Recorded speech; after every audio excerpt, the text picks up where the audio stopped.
Scott and Joe Cole alongside me here. We're going to hear now, though, from Pep Guardiola. He is with Becky. Pep, it's a point on the road. Did you like what you saw from your team today? What are your thoughts? Of course, they had the momentum the first 5 minutes, and after the goal they scored, they have 5-10 minutes. Always some jet spark in that moment is always there, but in general, we play really good with 0-1. We have bad decisions in the last moment for make it 0-2. We have. So it's so difficult. Their physicality, defense so deep, defense so well, so high, and defense so deep, and it's what happened, lately. But we had the chances. Pop was brilliant in 2 or 3 saves, but we take the point. Josko Gvardiol opening the scoring for you. You got a flurry at the end of last season, off the mark now. How impressive is it for a defender to be that composed and balanced in front of net? It's really good in small spaces. Sometimes in the bigger spaces have more power than the small. In small spaces, it's really good. The second half, their penalty. Any complaints about that from you? Was it a pen for you? I didn't see it, but apparently it's penalty, yeah. Did you have a different set of problems that you had to solve in the second half? Because Newcastle sort of came out, played a bit quicker, no? When we scored the goals, when we played better, we make a mistake, and after that, they were better. But after we take the game again, and at the end we had the chances to win. How do you think the Rico Lewis, Mateo Kovacic role went? They played really good. Mateo was brilliant, Rico as well, and Bernardo won't play in that position. Yeah, they played really good. In a game like that, are you looking for a player somewhere in that midfield to take the game by the scruff of the neck? That was not the reason today. Thank you very much, Pep. And we're delighted to say that Anthony Gordon has joined us pitchside as well after that draw. Firstly, congratulations. Was that exactly the sort of reaction and response that you needed? Yeah, like I said before the game, I could feel we would have that reaction based off the training we've done. We've had a training week where everyone was kicking each other. You can see everyone weren't happy from the previous game. So I just knew coming into this one we'd be in a much better place. How hard was it going in a goal down at half-time, given the way you started that game?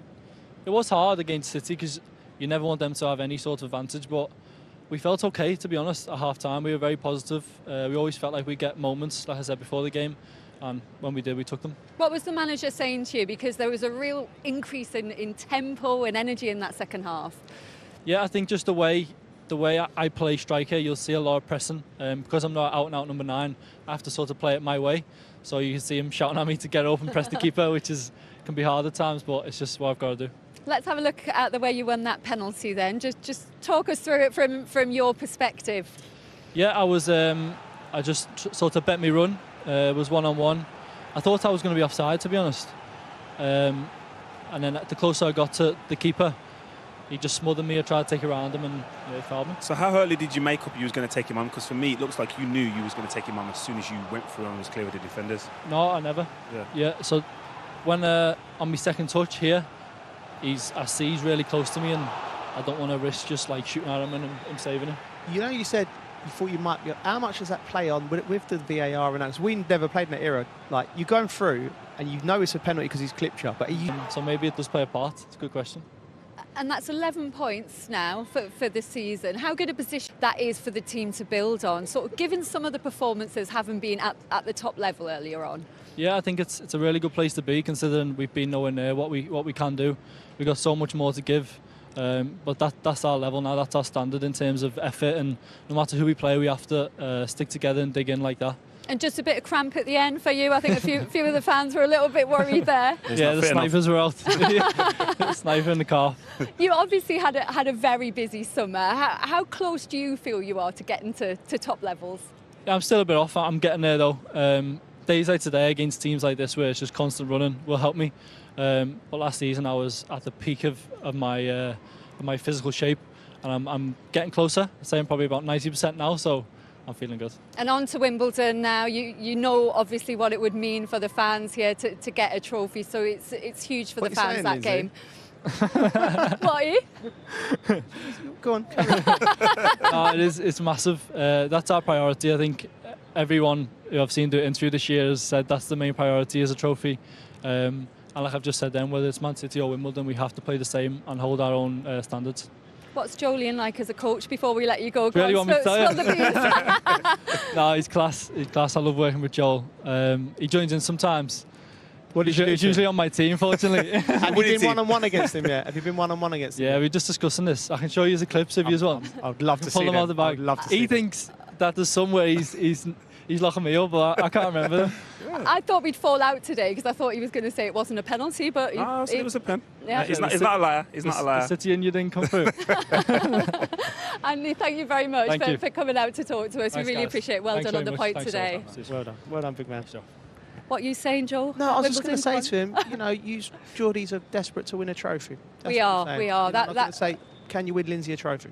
that cup game brought back to St James's Park because of the issues with the pitch against Wimbledon. If Newcastle get through, though, Joe, it's Chelsea. Yeah, well, that's the end of the road for them then, isn't it? No, I think this club done fantastically well. I thought they was above the curve to get in Champions League football. And I think they got in. They wasn't quite ready. You know, they wasn't able to invest. I think it's imperative because I know what a trophy would do to this city. So in the week, you know, get through. Can you get to the quarterfinals and see what happens? But this club lifting a trophy will be the next step. What did you think about Gordon today, sort of in that more central position, Jolyon? Because I know with England, obviously that left-sided position feels up for grabs for him. So perhaps he really wants to stay there. No, I think in terms of involvement, you probably get more involvement as Anthony from the left-hand side. He's a winger that loves 1v1, but having worked with him for years now, and especially in under-21s, he played as a number 9 for us in the tournament, was player of the tournament as a number 9, and you can talk about it being a false number 9, but he's someone that wants to win in behind. I've never met someone that's so enthusiastic about working as hard off the ball as he is in possession, and you can see every action is 100% effort, so there's no surprise that he gets cramped. I'm really impressed with him in that position, and I think he gives you an option. And I think England can't answer because he's in the stuff, but from an outsider looking at England, I think that's a food for thought for the manager, because playing him in there, the pressing was exceptional. As good as a pressing performance from a number 9 I've seen in a long time, because there's not many that buy into it as much as he does. And that set the tone tonight. Listen, Newcastle were brilliant behind the ball, all of them. But he was so important for them winning that game tonight. And it's come off the ball. Yeah, but you also have to have a very high IQ, footballing IQ, and he's got that. Yeah. To play the 2 or 3 positions that he's played this season exceptionally well, all of them, and have that impact, you have to have a very high IQ. Yeah, absolutely. They've got Harvey Barnes now as well, and because, of course, we know the injury problems that Callum Wilson's has it gives Newcastle that other option, doesn't it? Especially if Isak can't play. I think you'll see him in that position a lot more. Maybe not starting, he might finish games there. You know, and going back to, he's got the IQ. I think a lot of these young players, these wingers in particular, they're brought up playing in multiple different positions. So it's not a problem for them. They're very well coached, they're very well drilled, and they know how to do it. So I can see him, he can play left, right, central. Fantastic. Good day for Gordon, good day for Nick Pope as well today, Jolyon. How good was that save from Bernardo Silva? Massive save. Would have done his confidence a world of good. And again, just was accomplished, didn't make any mistakes, and always the case for a defender or a goalkeeper and defending money players. You want to kind of go unnoticed to an extent, but this save is so important at a vital time. This is when Man City turned up the pressure a little bit. Phil Foden an opportunity at that, and them saves are probably simpler than they look, but made by his positioning, his understanding of where can he finish, where are the only gaps I'm leaving, and he's leaving small gaps, and he's putting himself in a great position to make saves. Yeah. Such a good shot stopper. Yeah. No, he is world class shot stopping, coming for crosses. The only thing with Nick is that it's on the ball. So you know he can only play for certain clubs because of the way he lends the ball. Rather, no, you see on the flip side, the other goalie's zipping it into, he's whipping the balls in, he's back-heeling it. That's not Nick Pope, but shot saving, unbelievable.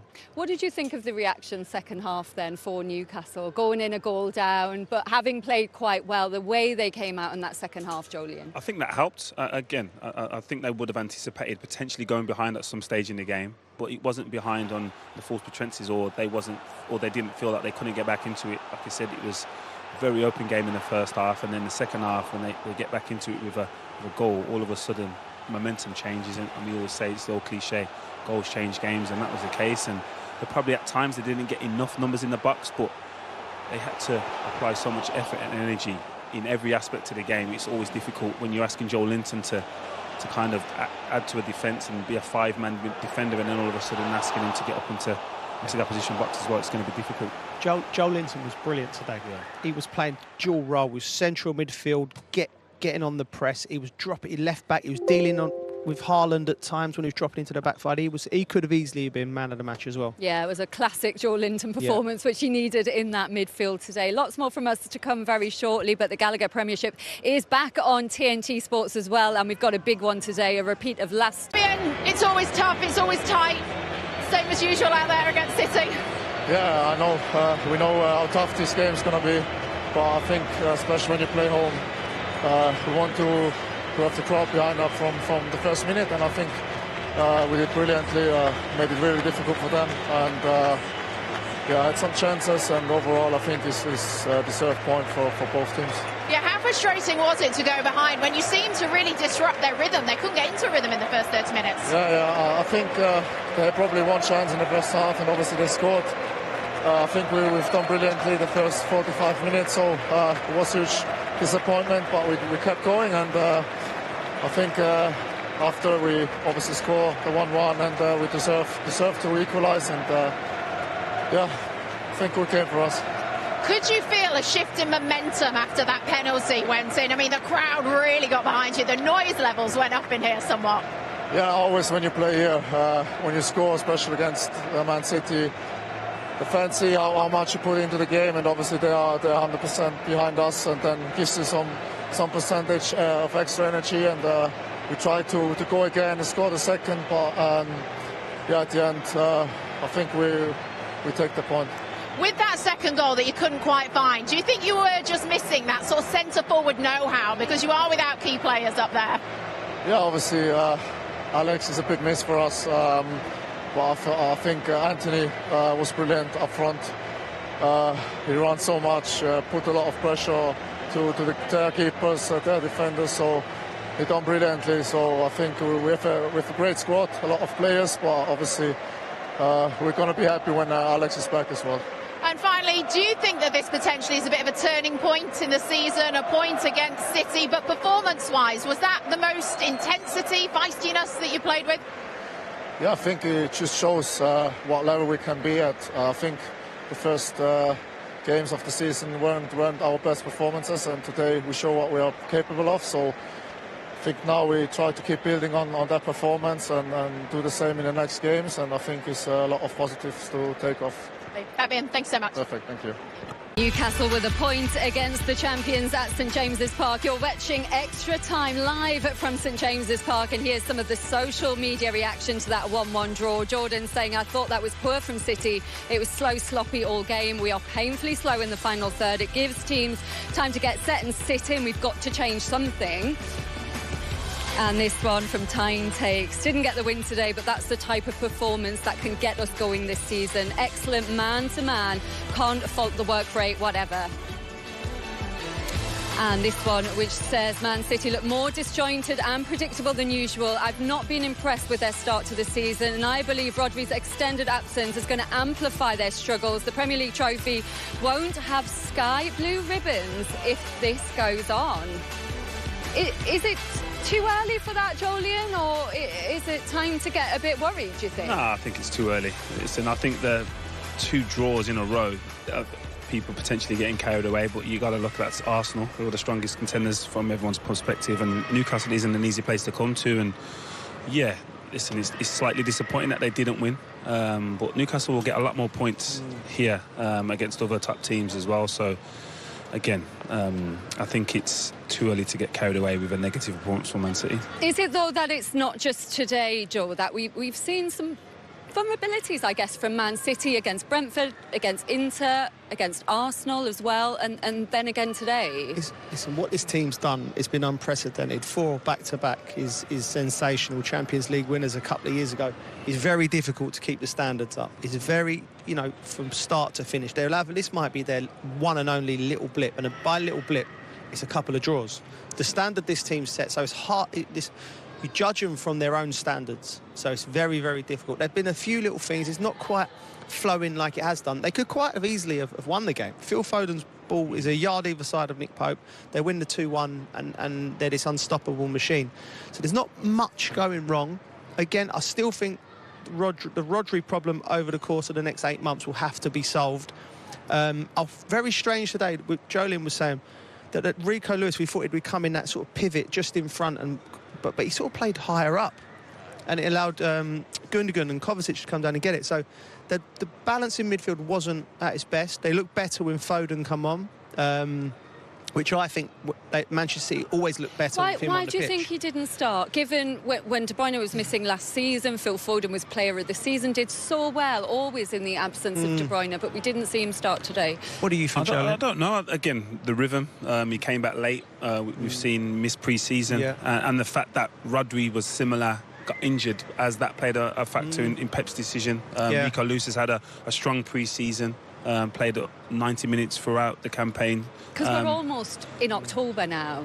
But it's October for the general season. But Phil Foden's probably been back, 6 weeks? Yeah. And other players have been back near 12. So it's a different stage for everybody. But I'm not saying that is the reason. But like Joe said, the only strange element to that was we anticipated Rico coming in, but he operated in a high position where he was up behind the opposition midfield, turning and being able to play forward. And if you want anyone in potentially world football, it's Phil Foden. So that was probably the only element I thought was a little bit strange. It's a good point, actually, because Rodri's played the whole of all of last season, every minute, played the tournament, went all the way, come back, and he's back in the side. He's not fatigue builds. It's a talking point.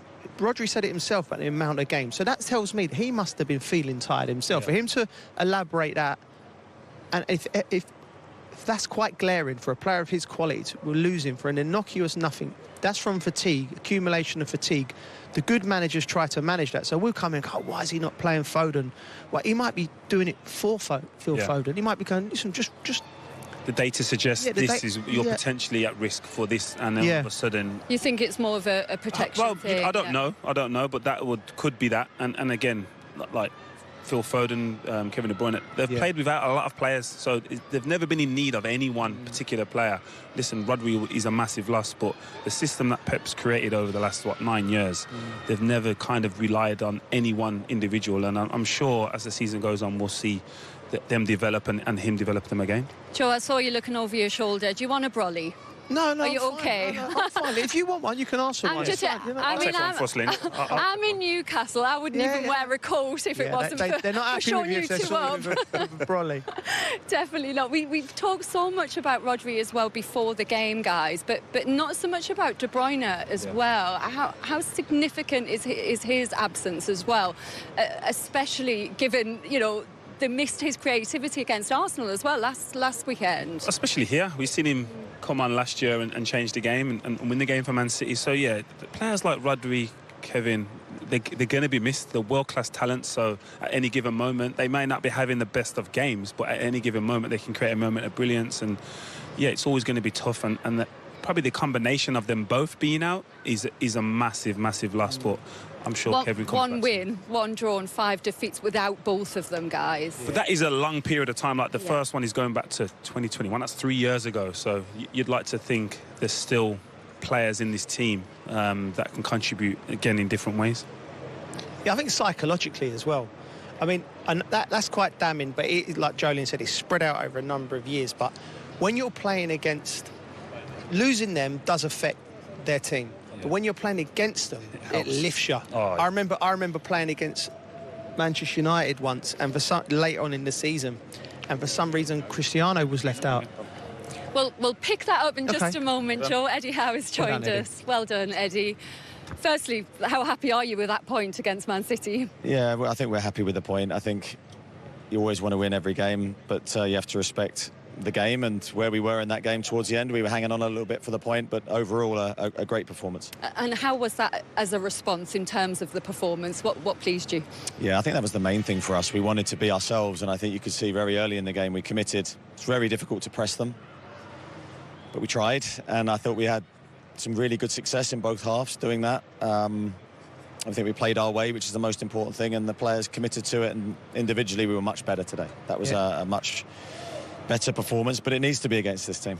Yeah, you really brave on the press, and we noticed in comms, like even Gundogan early on when he was going at left back position, Tonali was going, you know, left a little bit of gaps, and you know that's the sort of the trade-off you make, but it allowed you to get up, and if the front three, Gordon, Murphy and Barnes were right on it. So the first 35 minutes I thought was as good as I've seen anyone against Manchester City in a long time. I think, yeah, you're 100% right. There's a trade-off. If you're going to play that way, there's always going to be spaces sort of behind that press. But I think here it's the only way to play. Yeah. Because we need the crowd, we need the energy, we need to disrupt good teams, and also we need to show our qualities with the ball. And I thought we had that as well today. So it wasn't just, you know, one-sided. I thought we gave them a problem in the wide areas in the first half, got into a lot of good crossing positions, probably didn't create enough from those crosses, but we were getting up the pitch, which is not always easy to do against Manchester City. Switch of play as well was working, weren't it, from one side to the other? Yeah, other than the goal and his penalty, how impressed was you with Anthony Gordon? Yeah, I thought Gordy did really well today because it's a different position for him. He's got to play it in his way, and I think you can see there were some challenges for him, but there was also some brilliant moments. So his pressing, for example, gave us an ability to get to Ederson, an ability to try and destabilise their control. That's all down to his athletic ability, but also his attitude. And on the ball, you can see really highlighted by his penalty, you know, how quick he is, how dynamic he can be, and I was really pleased with him today. War Flags put on an amazing display for him before the game as well. All the fans have been wondering what's going to happen with his contract situation as well, Eddie. Before the match, he said to us that it was close. Can you tell us any more on that? It's close. Until it's signed. Imminent, is it? Yeah, well, hopefully. I mean, until it's signed, it's not signed. So we love Anthony. We want him to stay. We want him to be a part of what we're doing here. The War Flags display, again, speaks volumes for the supporters here. They're very intelligent. They know when a player needs a lift and some love. And then, you know, that collective show of unity for him, I think, was really important. They did one for Sandro Tonali when he came back as well. His first start today. What was your assessment of him in that midfield? Very good. I mean, it had to be. Our midfield was really tested today. As you say, Sandro was pressing in the wide areas. Tactically, I thought with Bruno and Joey, he was really, really good. His intelligence levels were really high because if you make one mistake in your positioning, you can get punished. And I think he came to the fore with the ball more maybe in the second half. Fitness levels until he suffered with cramp. That goes to show there's still growth in his physical development after so long out. Pep Guardiola has been really complimentary about you and how tough it is to play against Newcastle since you've been at the club. You had quite a long chat with him at the end of the game. Can I ask you what was said? I think from my perspective, Pep's someone I really admire. I admire how he plays the game, how he sees the game. For me, he's an innovator. He'll consistently take the game into new ways, and as a coach, you've got to watch and understand his team and try and find solutions to those. It's not easy. But I think he's really good for the English game, the British game. Having him here makes the league better. Our challenge is to get closer and closer, or try and get closer and closer to teams like Manchester City, and they're the benchmark, really. And a big one this week now, because you know how much the fans here crave a trophy with Wimbledon heading up here now. Yeah, I think then it's the psychology of football really this week, because you go from Manchester City to Wimbledon, and we have to make sure that the team turned up today with the mindset and the ability to attack the game needs to be there on Tuesday. It's a massive game for us. Joe said if we get through, because it's Chelsea, it would be the end of the road. Dropped you in there. Wow, stitched me up. Stitched you. Eddie, thank you. Thank you very much for coming out to talk to us. Thank you. Brilliant. Lindsay the snitch. I know. You asked for it. Yeah. Eddie Howe, really happy with that point there. A lot of change in the hierarchy at Newcastle as well, guys. Amanda Staveley going in the summer, Meda Gudusi. And obviously the sad news about the chief executive, Darren Eales, who is stepping down from the club after being diagnosed with cancer. So there is a lot of change. How much more important does that make Eddie Howe and the stability that he brings?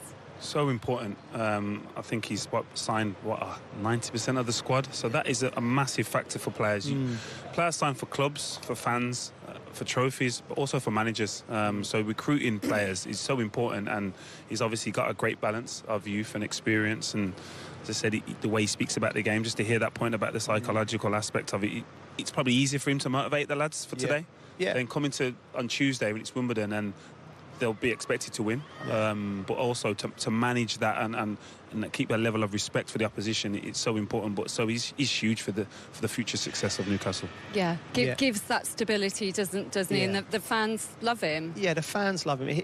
Listen, his position should be untenable at this club for what he's done. Don't underestimate new owners coming into the club. How they can go. You mean the opposite of untenable? Yeah, sorry, is that the opposite of untenable? Sorry, Linz.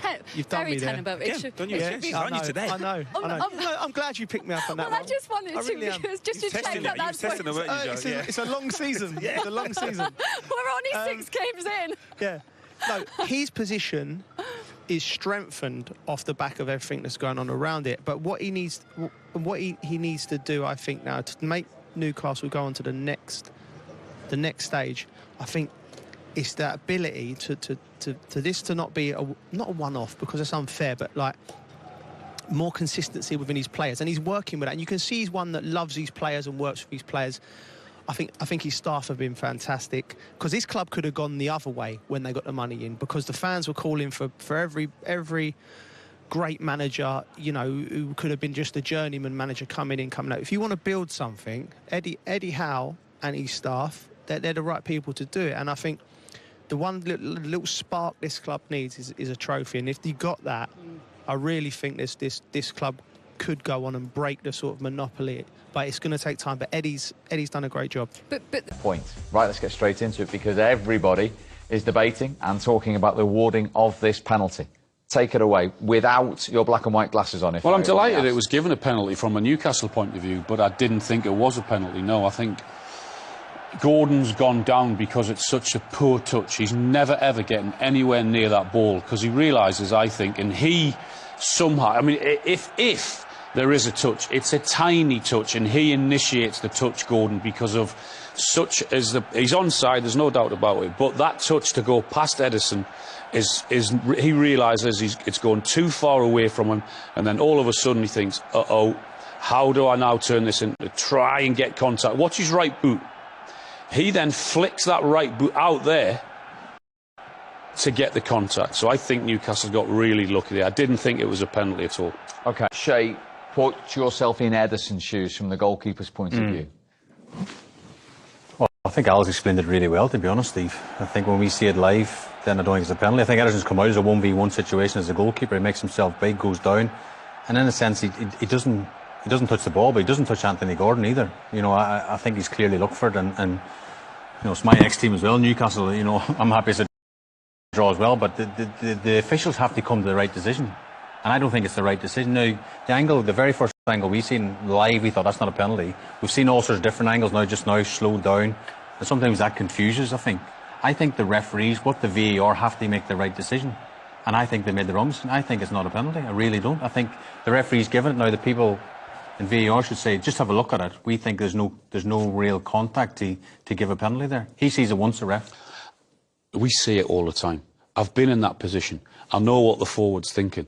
Your first thought is, once you make the decision to go around the goalkeeper, you've got to get your touch right. His touch is awful. His touch is taking him away from goal, and he can't get it. And once he knows he can't get his touch, his second thought is, right, how do I try and turn this into a penalty? So many players do it. So many players try and initiate the contact when they go around that. He's not getting that ball. So therefore, there's no doubt about it. When they say he's denying a clear goal-scoring opportunity, is it a clear goal-scoring opportunity no, if he's not getting the ball? He's not getting the ball. He might get to the ball before it goes out, but he's not getting to the ball to put it in. Therefore, his second thought is, oh, I've had such a poor touch, how am I going to turn this, or try and turn it into a penalty, if the goalkeeper hasn't touched it? So then he's got to try and flick his right foot out. So many players do it. We've seen it all the time, and we'll see another 10 or 20 this season with players doing that. That is not scoring from that position.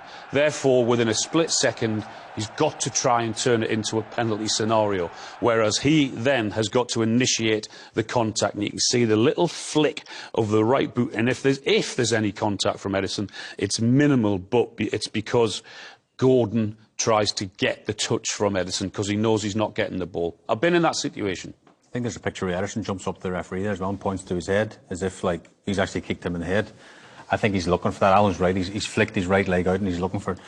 Look, it's just frustrating, I think, and I'd be interested to see what Pep says after the game, but it's frustrating because whatever, the bar's changed this season said referee's decision, unless it's clear and obvious, we can't change it in VAR, but I think the decision has to be the right decision. Be that the referee on the pitch makes that decision, or the people upstairs, they have to come to the right decision. And you want, I don't know, call whatever word you want, say he's tricked the officials there. With VAR, you shouldn't be allowed to trick them at all. The pictures are clear to see, Steve, in my opinion, that's not a penalty. Has Shea got a point? Stuart Atwell's had a look at that and agreed with the on-field decision. I mean, we've heard them say it's going to be a really, really high bar. Look, I'm sitting here as a ex-Newcastle player and a Newcastle fan, and I'm actually saying I don't think that's a penalty. So if that's not enough, to say I think that's an error, then that should be enough. I think the one after that was more of a penalty. When Joe Linton goes down with the collision with Kyle Walker. I think that was more of a penalty than that one. Now, what's the difference between the contact and him not getting the ball and the Edison one there? Look, Kyle Walker hasn't touched the ball, yet he stopped Joe Linton getting to it. So I think that's more of a penalty than the first one. Yeah, there's far more argument to give that as a penalty than the actual one they give him. So it's again, you talk every week about consistency. It's not consistent. If there was a one penalty, then it's definitely the second incident. But they've said no. What'll happen is after the game, you'll speak to the players and you'll speak to the managers. Pep will say he never thinks it's a penalty, and Eddie will say, well, I think there might have been slight contact, and when you're running at that pace, it's a penalty. I get it. I've been there. I know how it works. Having said all that, after a long wait, Anthony Gordon kept his cool, didn't he? Yeah, he did. He was a threat with his running in behind, and there's a big pressurised situation. One against the goalkeeper. Who's going to blink first? And he sets himself up as if he's going to go to Edison's left and just whips it to his right-hand side. And it was a cool penalty under big pressure. Yeah, it was a cool penalty because don't forget they had to wait as well for everyone to complain to the referee, and they're trying to sort of delay the penalty kick. And the crowd are expecting as well, St James's Park, for him to stick it away, and that takes a lot of pressure. And again, he's a player who's high in confidence. You've seen the banner before the game. The fans love Anthony Gordon in Newcastle, and they'll love him more after today. They gave him something in that role today, though, didn't they, in the absence of Wilson and Isak? No, he's a threat. There's no doubt about it. He's a threat in that position because of his energy, because of his pace. He's really clever at running in behind. I mean, his positioning to get into that position when he wasn't offside, Kyle Walker was keeping him onside for the penalty decision. That's what he's really good at. What Newcastle didn't help him and help themselves in terms of today was they got into some really good positions. But whether it was him not in the middle or them not delivering the right ball into whoever was in there, that's what sort of didn't help Newcastle today. But in terms of him being a centre forward, he's good in that. He's good at that job. Now, as you keep telling me, it wasn't just Alan's goals in your career that won you points, it was Newcastle saves. And there was a very good one very late on from Nick Pope, wasn't it? Yeah, it's amazing because Nick didn't have a lot to do today, Steve, but his concentration levels, when a young goalkeeper's watching in the Premier League, the save at the last, this is an injury time, nearly last kick of the game, his concentration levels, again, to be honest, it's a save I'd expect him to make. But since he's been there, Nick Pope, he's been absolutely brilliant. A really bargain signing when you see some of the transfer fees going around.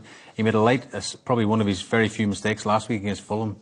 But again, that save today, he's earned him 2 points. 92nd minute, that. Yeah, really good save. We saw Edison last minute of the first half produce a really good save from Joe Linton, and likewise with Nick Pope there. He's not had a lot to do in that second half, but what he had to deal with, he dealt with it really well, and it was a good save. And let's remind ourselves how he was beaten in that first half. Guardiola's 5 goals at the end of last season in 7 games. Yeah. But from Newcastle's point of view. Yeah, we spoke as well about obviously last week the Arsenal game, and there was no width from a Man City attacking point of view. Jack Grealish keeps the width on this side, Silva on the opposite side does brilliant. Trippier jumps in, and then Dan Burn jumps in again. You'll see here at the bottom of the screen with Jack keeps his position. And I think stand up, Shea. If he stands up to Grealish there, he doesn't go past him. Yeah, but again, I think it's a bit of a heavy touch from Jack and sucks Trippier into to try and make the challenge. But again, it's when you make goals, always come sort of from mistakes. It's the first mistake from Trippier there, then it's played in now to Guardiola. Dan Burn makes the second mistake, and before you know, Steve, it's in the back of the net, and it's really good from Man City, but Eddie Howe will be looking at this after the game. We have to defend better on that occasion. If he just stands up to Grealish, he doesn't go past him as easy as he does. It's because he goes in and commits to the foul. To the tackle, I should say. Once he commits to go and get the ball, He has to win that ball as a defender, otherwise his team's in trouble. They're all over the place then because other players have got to get out of position because of his mistake. Dan Burn does exactly the same.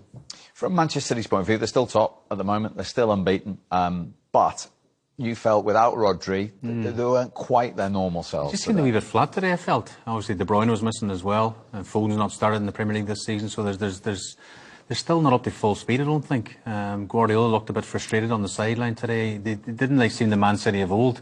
We're normally sitting back watching this could be any scoreline, at any opposition because they're so good.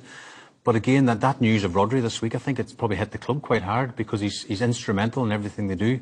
Even a couple of, snapshots that Kovacic had second half. If a Rodri's arriving then perhaps it's a different outcome. He's so influential in this team. And again, they'll have to learn to deal with that as a football club as much as anything because he's so important. Even Rodri in the summer, when you see what he done for Spain, he was absolutely instrumental in them winning the Euros, So he's a big loss for them. I think listening to Pep's language in terms of the way he talked and spoke about Newcastle and the ground and the atmosphere and how tough it is at St James's Park. That was he knew that without two of his big hitters in Rodri and in Kevin De Bruyne, going to St James's is always difficult anyway, even with those two. But without them, it was going to be a tough afternoon. And yeah, I didn't think they were great in what they did, but in terms you couldn't fault their effort, couldn't fault their determination. They didn't have as much spark as perhaps you'd expect them to. From a Newcastle point of view, you're right, they haven't hit the standards yet, but they've got 11 points from the first 18. The last time that happened was 13 years ago under Alan Pardew. Much better today, much better. I think what I have been saying, and a lot of the fans have been saying, is before last weekend against Fulham, they were getting the results without playing particularly well, and all right, that should be a good sign. But then they didn't perform well last week, and they got nothing, deserved nothing last week. So you've got to see a response. And we hadn't seen the Newcastle in terms of overpowering teams, which is what Eddie and Newcastle did so well for his first and second year in there. We hadn't quite seen that this season yet. For the first time, I thought, other than 5 or 10 minute spells in other games, for long periods today, I thought it was much better. Talking of the Newcastle United manager, let's hear from him. Here he is, Eddie Howe. Be battling, but I suspect a bit more than that. You'll be very happy with that, I should think. Yeah, we are happy, especially after last week. That was a good display. That was us playing our way, brave. I thought it was,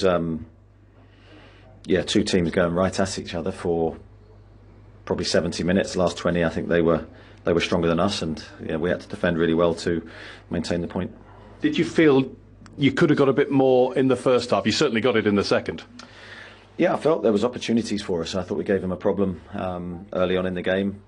We get into really good crossing areas. Probably didn't get enough bodies in the box from those crosses and enough goalmouth action for the areas we got in. But I was really pleased with how we were attacked the game, how we were off the ball, on the ball.